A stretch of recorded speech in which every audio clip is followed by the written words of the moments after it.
The 2023 NFL Draft saw 3 quarterbacks selected in the top 4 picks. 2 of those guys got benched, at least temporarily, for journeyman backups in 2024. But the other, he's looked primed to join the elite signal callers in the NFL. That's Texans star quarterback CJ Stroud. Today we're going to look at one of Stroud's most commonly thrown routes, and why he's so good at it.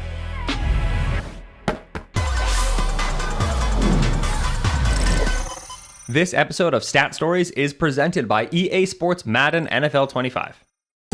Stroud has been a revelation since the Texans took him with the 2nd overall pick in 2023, and with help from offensive coordinator Bobby Solak, along with star wide receiver Nico Collins, Stroud has authored one of the most explosive offenses in all of football.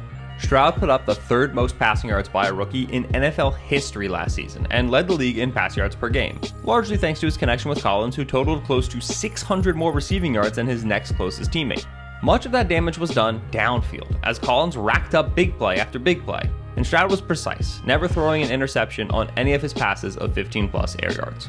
From the start of last season through the first 5 games of 2024, the only tandem more prolific than Stroud and Collins on plays of 15-plus yards was Tua Tagovailoa and Tyreek Hill. That alone should help illustrate why Stroud and the Texans struggled after Collins' Week 5 injury. But on top of that, the Texans lost Stefon Diggs for the season 3 weeks later. Another big issue is the pressure that Stroud is facing. He saw pressure on 47% of his dropbacks, along with 8 sacks in a rough showing against the Jets in Week 9.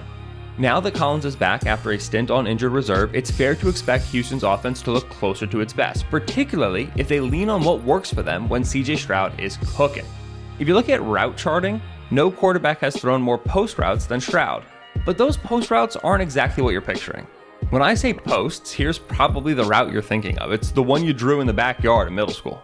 It's a deep route that climbs way downfield before breaking to the middle of the field. This is why we sometimes call that deep middle of the field safety a post safety, because he's meant to occupy the area of the field where a post route would go. That might be our traditional understanding of a post route, but that's not the post route that Stroud is throwing. His posts are a lot shorter, they hit a lot faster, closer to the line of scrimmage. There's a couple different ways to teach this route and a couple different names for it, but we'll just call it a glance route. The glance is usually a 5-step route that bends to the middle of the field at different angles relative to the coverage.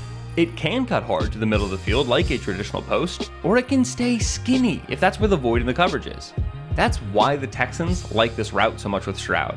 He has such a talented arm and he's such a quick thinker on his feet that he can adjust the velocity, trajectory, and placement of this throw to make the glance work against pretty much any coverage. The Texans will then hit a play-action fake, and Stroud will land on his back foot on the 5th step of his drop back. The glance route is just now curling into the void behind the defenders who had to step up to respect the run fake, but it stays in front of the deep middle safety. Stroud can either throw this ball in the window between 2 underneath zone defenders should they stay deep, or if they step forward and bite on that play-action fake, he can layer it over the top of them. Now, that's a glance route versus cover 3. The Texans had another concept they loved last year against cover 3 called dagger. On dagger, a deep in-breaking route called a dig cuts behind the linebackers, while a seam route clears out the safety from the throwing window. This dig was the route that Stroud was throwing a ton last year, and with a ton of success too. It is still in the Texans' offense, it's just a lot harder for them to get there because defenses are playing the Texans differently. Here's Stroud talking about his play early this season and what he's seeing from defenses. Trying to take me away, playing a lot of deep coverage, a lot of too high shell. So, I'm still trying to process that, but I feel like week to week I'm getting better. Last year, Stroud saw cover 3 on 35% of his dropbacks. It was one of the highest rates in football. That percentage has now fallen to 27%, while the rate at which he sees cover 2 has almost doubled.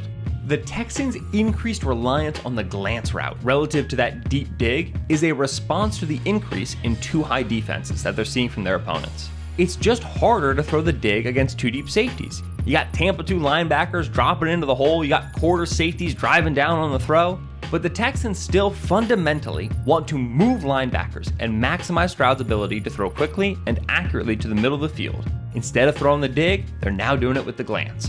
Against a too deep look, the glance can climb a little bit further upfield since there's no post safety in the middle of the field to potentially drive on the ball.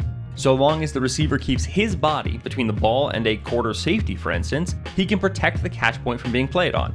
Yeah, he might take a big hit, but that's the cost of throwing over the middle of the field.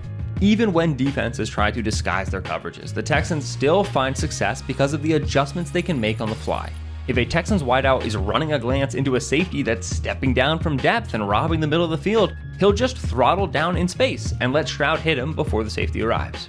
The glance route is one of the most malleable routes in all of football. It might be better called the get behind the first level of the defense, then find some space route. And a lot of quarterbacks can throw it with some success because it hits really fast. It can be paired with that play action fake, but few quarterbacks throw it as successfully, as accurately against such a variety of coverages as CJ Stroud does.